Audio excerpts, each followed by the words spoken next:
All right, I've got a question for you. I want to ask you something that might be a little uncomfortable. I want you to think about the last time your business underperformed. That last time a goal didn't get hit, or you missed a deadline, or a client was disappointed, or that deal just absolutely blew up. Now, what did you tell yourself? Most of the time, the story we tell is about talent. We didn't have the right skills yet, or maybe we needed more experience, or the competition had more resources or more connections, more something we didn't have. And sometimes that's true. But most of the time, if you were honest, the gap wasn't talent. It was something a lot simpler and a lot harder to admit. It was the basics, done inconsistently or not done at all. John Wooden built the greatest dynasty in college basketball history. 10 national championships in 12 years. He coached Bill Walton, Kareem Abdul-Jabbar, and some of the most talented athletes of their generation. And the first thing he taught every single one of them when they arrived at UCLA was how to put on their socks. Not a play, not defense, not a philosophy of the game, socks. And today we talk about why. Because the gap between where you are and where you want to be is rarely talent. It's basics, done consistently, done well, and done without being asked. So let's get started.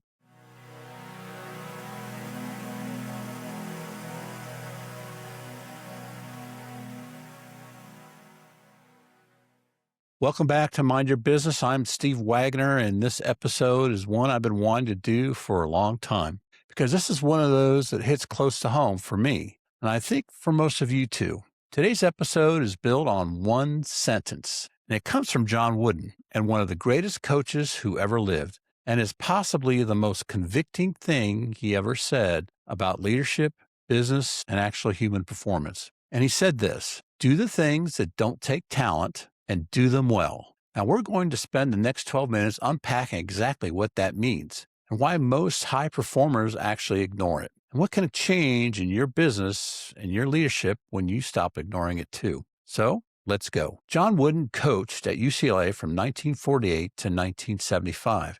In his final 12 seasons, his teams won 10 national championships, including 7 in a row. That's not a record. That is a different category of achievement entirely, and nobody has ever come close. When you study how he did it, you keep bumping into the same thing, an almost obsessive focus on the fundamentals, not the glamorous stuff, the boring stuff, the stuff that everyone else rushed past because they thought they were already past it. The sock story is famous in coaches' circles. Every new player, no matter how celebrated, no matter what they accomplished before, sat down with Wooden on day one and learned how to put on their socks and lace their shoes properly. No wrinkles, snug at the heel, laces tight.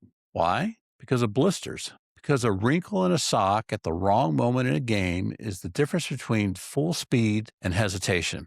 And in Wooden's world, there was no acceptable reason for hesitation caused by something you could control. That's the whole philosophy in one story. You control what you can control. You do it right every time before you think about anything else. He said, it's the little details that are vital, little things that make big things happen. Wooden wasn't naive about talent. He recruited the best. But he understood something most coaches and even most leaders never grasp. Talent is the ceiling, not the floor. The floor is built from something else entirely, and that something else is available to everyone. Angela Duckworth spent years researching what actually predicts success, not just in sports, but in business, military training, and education. Her conclusion aligned perfectly with Wooden's philosophy. And she said, enthusiasm is common, but endurance is rare. Enthusiasm is talent's cousin. It shows up early, it's exciting, it's contagious.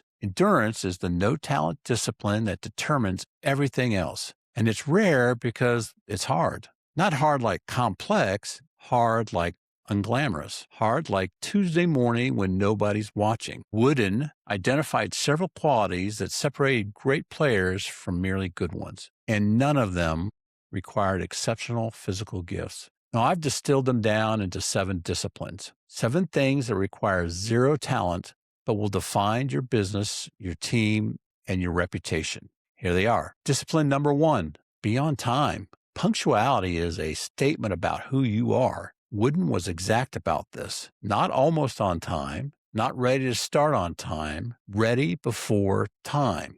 He believed that being late for anything was a form of disrespect, people waiting, to the work itself, and to the standard you claim to hold. In your business, punctuality isn't about clocks. It's about what your behavior communicates before you say a word. When you are consistently on time for meetings, for deliverables, for commitments, you are telling everyone around you, I take this seriously. I take you seriously.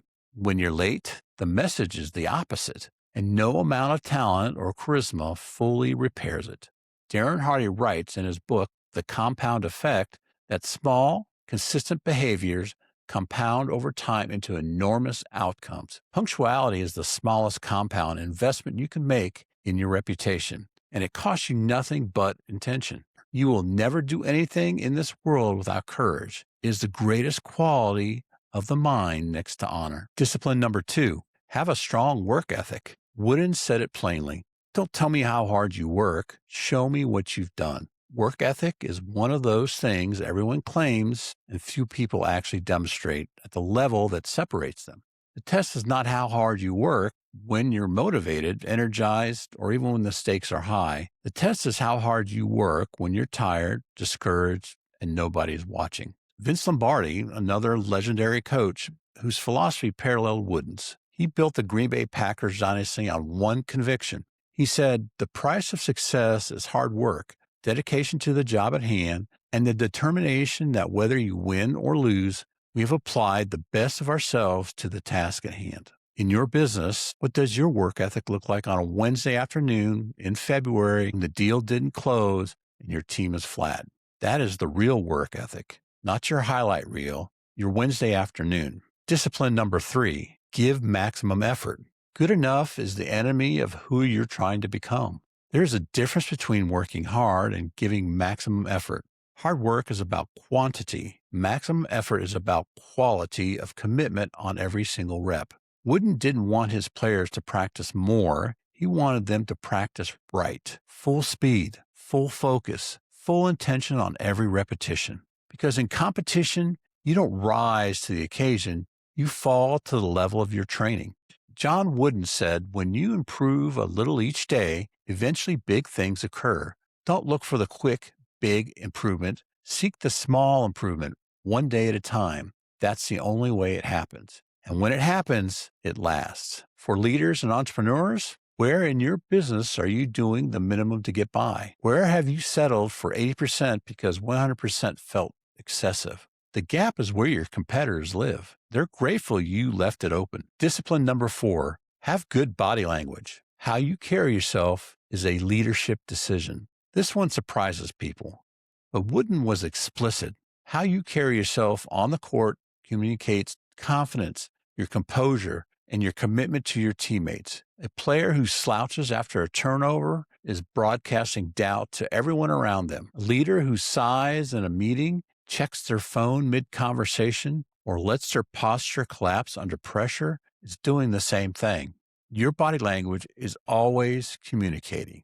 The question is whether it's saying what you want it to say. James Clear writes in Atomic Habits that every action is a vote you cast for the kind of person you're becoming. Your posture, your eye contact, your energy. When you walk into a room, those are votes. They add up. They become identity. They become culture. Discipline number 5, be coachable. The most talented people in the room are always the most teachable. Wooden had a saying, it's what you learn after you know it all that counts. Coachability is the discipline that unlocks every other one. Because if you can't receive feedback, you can't grow.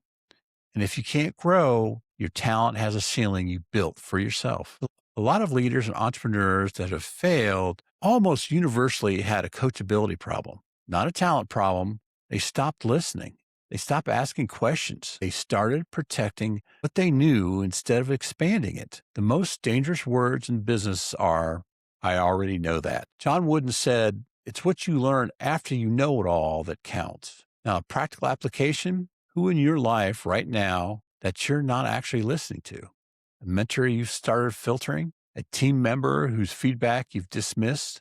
A coach you hired and then you stopped following? Coachability is a daily choice, so make it today. Discipline number 6, be passionate. Passion is the fuel that makes discipline sustainable. Duckworth's research on grit found 2 essential components: passion and perseverance. Not one or the other, both. Perseverance without passion burns people out. Passion without perseverance produces a lot of exciting starts, but very few finishes. Wooden wanted players who genuinely loved the game, not who performed loving it, who actually felt it, because the passion is what makes the unglamorous disciplines sustainable over time. When you love what you're building, waking up early isn't a sacrifice, it's a privilege. Angela Duckworth said, "Grit is passion and perseverance for very long-term goals. Grit is having stamina. Grit is sticking with your future, day in and day out, not just for a week and not just for a month, but for years." The diagnostic question here is honest and important. Do you actually love what you're building? Or have you built something you're trapped in? Because if the passion is gone, the discipline will erode, no matter how talented you are. And if the passion is real, the discipline becomes almost automatic. Discipline number 7, be prepared. Confidence is not a feeling, it's a byproduct of preparation. Wooden's definition of success was not wins or losses, it was this: peace of mind attained only through the self-satisfaction of knowing you made every effort to do the best which you are capable of. Preparation is what makes the peace of mind possible, not the outcome, the preparation. When you have done the work, you walk into every room knowing you gave yourself every possible advantage. That is not arrogance, that is earned confidence. Wooden said, failure to prepare is preparing to fail. In your business, how prepared are you for your next client conversation, the next team meeting, your next pitch? Not confident? Well, get prepared. Confidence follows preparation, does not precede it. Now, Lombardi said his teams would run a play until they could not run it wrong, not until they could run it right, until they could not run it wrong. That's a different standard, and it's available to every one of us. Now, here's your assignment. I call it the No Talent Audit. It takes 10 minutes, and it'll tell you more about where your business is leaking than any strategy session ever will. Go through all 7 disciplines and rate yourself honestly from 1 to 10, not how you perform them when you're at your best, but how you perform them on an average Tuesday. On time, work ethic, maximum effort, body language, coachability, passion, preparation. Where are the low scores? Those are not talent gaps. Those are decision gaps, and decisions can be made right now. Darren Hardy writes that success is not a matter of massive action. It's a matter of small, consistent, compounding behavior. The compound effect. The 7 disciplines we just covered are not massive actions. They are small, daily votes cast for the leader you're trying to become. Pick one discipline where your score is the lowest. Not all 7, just one. And for the next 30 days, treat that one thing like Wooden treated his players' socks. No shortcuts, no exceptions. Do it right every time until you can't do it wrong. Then come back and do the next one. Wooden coached for 27 years at UCLA. Never talked about winning. He talked about preparation, about effort, and about the process. He believed and proved that if you got the process right, the outcomes would take care of themselves. He won 10 championships that way, but most importantly, he built men, players who went on to carry those disciplines into their careers, their families, and their communities. The championships were the evidence, the disciplines were the point. Here's what I want you to leave here with today. You are not waiting on more talent. You are not waiting on better circumstances. You are not waiting on the right season or the right opportunity or the right resource. You are waiting on yourself to do the things that don't require talent and do them well. Be on time. Work hard. Give everything. Carry yourself with intention. Stay teachable. Love what you're building.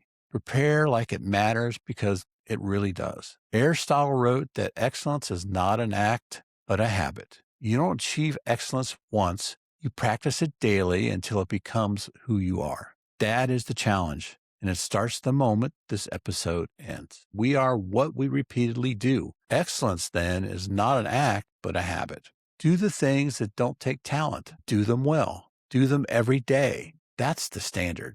Now go live it. And if this one hit, share it with someone on your team, someone you're coaching, or someone who needs the reminder that the gap between where they are and where they want to be is smaller than they actually think. And it doesn't require talent to close it. Leave a comment or a review of the show if it's adding value. It means everything to me, and it helps more people find us. I'm Steve Wagner, and this is Mind Your Business. So do the work, do it right, and we'll see you next episode.